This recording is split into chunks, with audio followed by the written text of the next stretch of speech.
everyone, so in this video I'll be making a tutorial on how to make class 1 cavity on mandibular molar. So we will then extend it on buccal side, which means we are making buccal extension too. So it's kind of a 2-in-1 video. And the first thing that I want to tell you is I'm not an expert. Nobody is an expert, but I made it, I approved it from my teachers, I practiced it, and then I'm making a tutorial on it, because when I was making it, I find it very difficult making it because there was no proper resources on internet. So I thought of why not to make a tutorial for you guys so that you will not find any difficulty in it. And I'm not teaching you, it's just for my own practice. You can also learn from me, and if you find any any mistake in it, like if this is not how it is done, I'm doing it wrong, you can simply tell me in comments. I'm not teaching you, we are learning together. I'll be sharing more such tutorials on like how to make cavity, maxillary molar, premolar, palatal extension, and so on. So I'll be sharing all this in my upcoming videos, so please just stay tuned and subscribe to my channel. Let's just quickly get into the video. Okay, तो सबसे पहले make sure to wear a gloves. साथ में आपके पास एक chisel, chip blower, एक pen होना चाहिए to mark the outline of the tooth. ठीक है, तो यहाँ पे मैं आपको बकल एक्सटेंशन दिखा रही हूँ. This is how it is made and this is class 1 type cavity on mandibular molar. तो सबसे पहले हम टाइप 1 कैविटी बनाते हैं, देन हम उसी को बकल ही एक्सटेंड कर देंगे, राइट. तो यहाँ पे मैं उसको आउटलाइन प्रिपेयर कर रही हूँ कि हमें कैसे कैविटी बनाना है. This step is very important, तभी आपका कैविटी अच्छे से बनेगा. तो आपको आउटलाइन सबसे अच्छे से लेना है. पहले तो ये आउटलाइन आप अपने टीचर से ले सकते हैं या किसी भी फ्रेंड से जिसने आप कैविटी बना रखी हो. तो हमें क्या करना है, सारे कस को इंक्लूड करना है, उसको एकदम फ्लैट नहीं कर देना है. और जो बीच में हमारे ग्रूव्स जा रहे हैं उसे भी इंक्लूड करना है. हमारी कैविटी उसके अंदर जानी चाहिए. वो मैं आपको अभी दिखाती हूँ. जब वो वाला टूथ, उसमें आप देखेंगे कि जो कैविटी है वो एकदम स्ट्रेट नहीं बनानी है. जहाँ जहाँ ग्रूव्स है आप उसके अंदर कैविटी को लेके जाएंगे.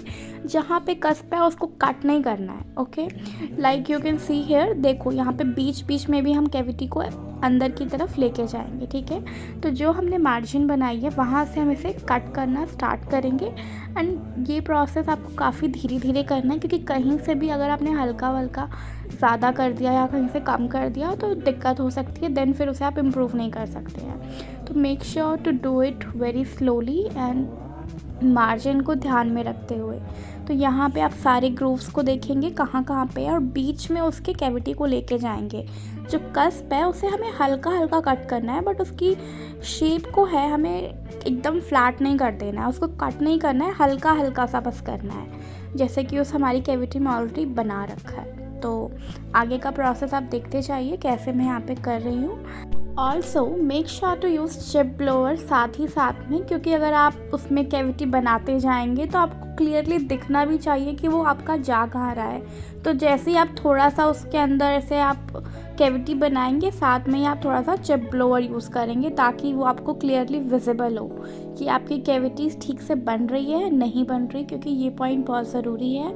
एंड मेक श्योर जो आपका पल्पल फ्लोर है वो फ्लैट होना चाहिए, उसे टेढ़ा मेढ़ा नहीं करना है. साथ ही साथ आप कैविटी बनाते जाइए, उसे फ्लैट करते जाइए, अदरवाइज़ बाद में फ्लैट करने में काफ़ी दिक्कत होगी और फिर वो कुछ ज़्यादा ही डीप हो जाएगा. तो जैसे जैसे आप यहाँ से कार्व कर रहे हैं या जो भी, उसे आप साथ ही साथ फ्लैट करते जाइए ताकि आपको लास्ट में दिक्कत ना हो.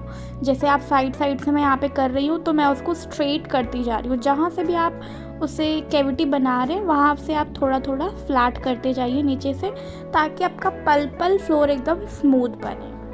पल्पल फ्लोर मतलब होता है जो कैविटी का फ्लोर है, जो एकदम नीचे वाला पार्ट है उसे फ्लोर बोलते हैं, पल्पल फ्लोर, जो मतलब टुवर्ड्स दी पल्प. जिन लोगों को नहीं पता मैं उन्हें बता रही हूँ. उससे हमें फ्लैट रखना है. साइड वाली वॉल्स को फ्लैट मत कर देना. साइड वाली वॉल स्ट्रेट नहीं होनी चाहिए. अमलगम की कैविटी के लिए वो कन्वर्जिंग होता है, मतलब स्ट्रेट नहीं, थोड़ा सा अंदर की तरफ बेंड होता है, ताकि जब हम उसमें फिलिंग करें तो वो टिक जाए उसमें. Okay, now here I am taking a Carver, क्योंकि इसे स्मूथ करने के लिए मैं यहाँ पे कार्वर यूज़ कर रही हूँ, but this is not how it is done, but ये एक आप कह सकते हो जुगाड़ है to make the wall smooth. ये बस एक प्लास्टर वाले मॉडल पे हम ऐसा कर रहे हैं, बाकी तो जब एक्चुअल कैविटी बनाते हैं तो हम ये इंस्ट्रूमेंट्स नहीं यूज़ करते हैं। बस ये एक तरीका है कि अगर आपका स्मूथ नहीं हो रहा है तो कार्वर से, मैंने ऐसा किया तो ईज़िली स्मूथ हो जा रहा था, तो I am using a carver here. तो इससे क्या करेंगे, जैसे जो अंदर का हमारा ग्रूव है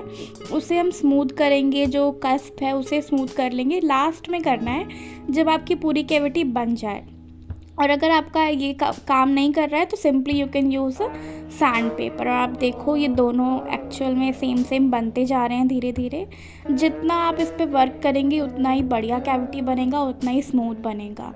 काफ़ी लंबा प्रोसेस है, प्रैक्टिस के साथ साथ आपकी स्पीड इंक्रीज़ हो जाएगी। बट एक बार अगर आप बना रहे हैं पहली बार तो अच्छे से टाइम लेके इसे बनाएं, ज़्यादा जल्दबाजी ना करें, धीरे धीरे इसे स्मूथ करते जाएं। जितना आप इस पे टाइम लगाओगे उतना ही बढ़िया आपका कैविटी बनेगा। तो यहाँ पे कार्वर से एक एक मार्जिन, एक एक ग्रूव मैं अच्छे से क्लीन कर रही हूँ। हल्का सा भी कहीं से एक्स्ट्रा रह रहा है तो उसे आप कट करें, फिर से चिप ब्लोअर यूज़ करें, कट करें, चिप ब्लोअर यूज़ करें। ऐसे ही करते करते मेरा कैविटी इतना स्मूथ बना है।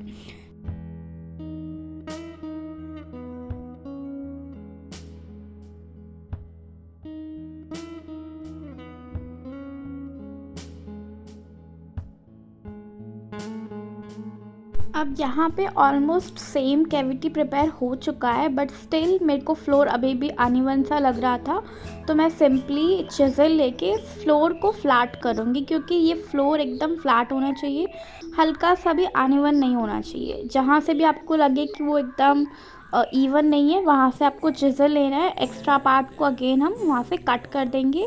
ये लास्ट में करना होता है, चिप ब्लोअर को साथ ही साथ यूज़ करते जाना है। एंड यस, ये प्रोसेस आपको बस अगेन एंड अगेन रिपीट करना है सिंपली, और आपका जो कैविटी है वो एकदम स्मूथ एंड बेस्ट बनेगा।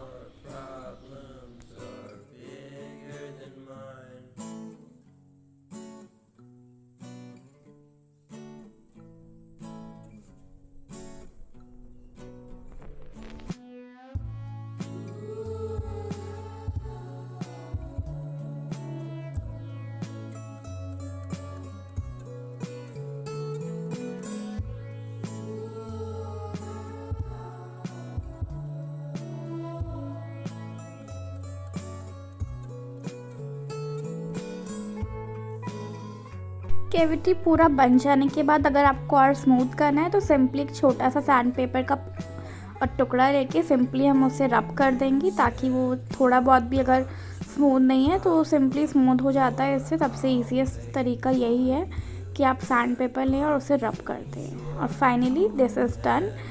सो मेक श्योर कि लास्ट में अगर आपका पल्पल फ्लोर अनइवन सा हो गया है तो फिर से उसे एक बार सारा रब करके उसे अच्छे से स्मूथ कर दें, क्योंकि ये तो सबसे इम्पॉर्टेंट स्टेप है।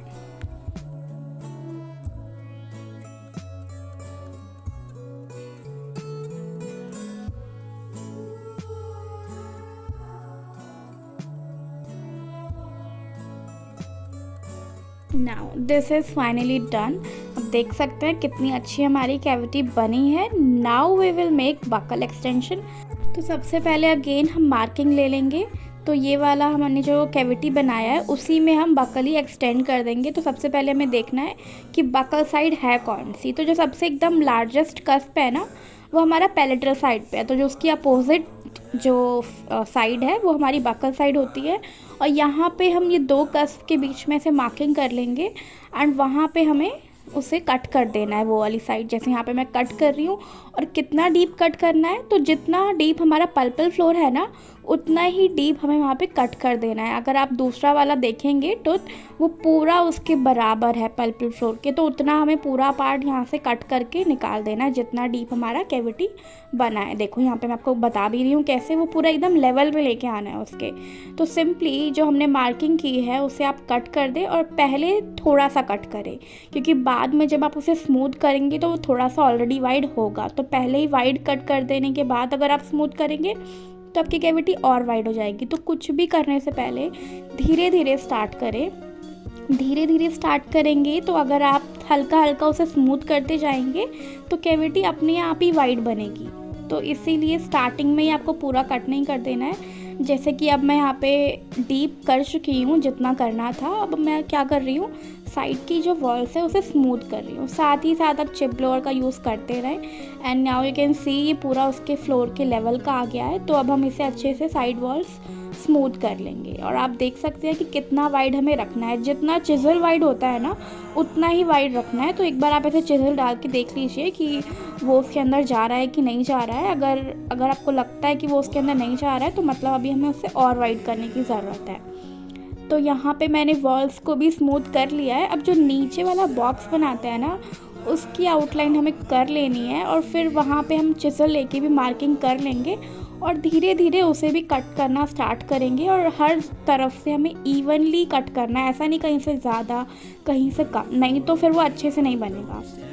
तो आपको हल्का हल्का अंदर की तरफ एक बॉक्स जैसा बनाना है। तीनों साइड को आपको साथ साथ करना है ताकि तीनों साइड आपकी बराबर बने। तो यहाँ पे आप सिंपली देख सकते हैं कि कैसे मैं कर रही हूँ। एंड लास्ट में अगेन आप कार्वर को यूज़ करके सारी वॉल्स को स्मूथ कर सकते हैं।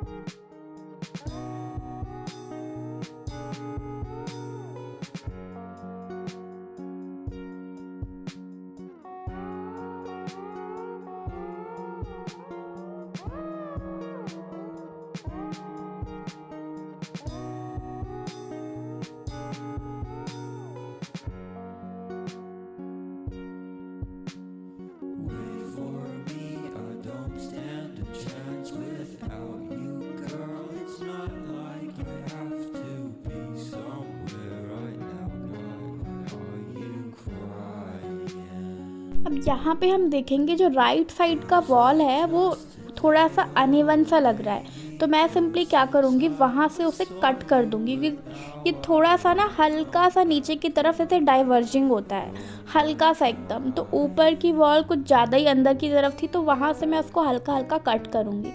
आप अपना टूथ लेके थोड़ा सा अपने से दूर रख के देखेंगे कि लाइन्स आपकी बराबर है या नहीं। तो अगर आपको लगता है कि थोड़ा सा लाइन टेढ़ी मेढ़ी जा रही है तो सिंपली आपको उस चिज़ल की हेल्प से उसे एकदम एक लाइन में करना है, पूरा इवनली करना है। आपकी वॉल्स एकदम स्ट्रेट होनी चाहिए। एंड नीचे से भी अगर आपका फ्लोर है वो एकदम जो पल्पल फ्लोर है ना उसके बराबर होना चाहिए। तो फाइनली दिस इज़ डन। अगर आपको थोड़ा सा भी हेल्पफुल लगे ये वीडियो तो प्लीज़ मेरी वीडियो को लाइक करना। अगर आपको लगे कि कहीं पे मैंने कुछ गलती की है तो प्लीज़ कमेंट में बताना। And subscribe to my channel for more upcoming videos on maxillary molar, premolar, palatal extension, denture making and so on. Thanks for watching and bye bye.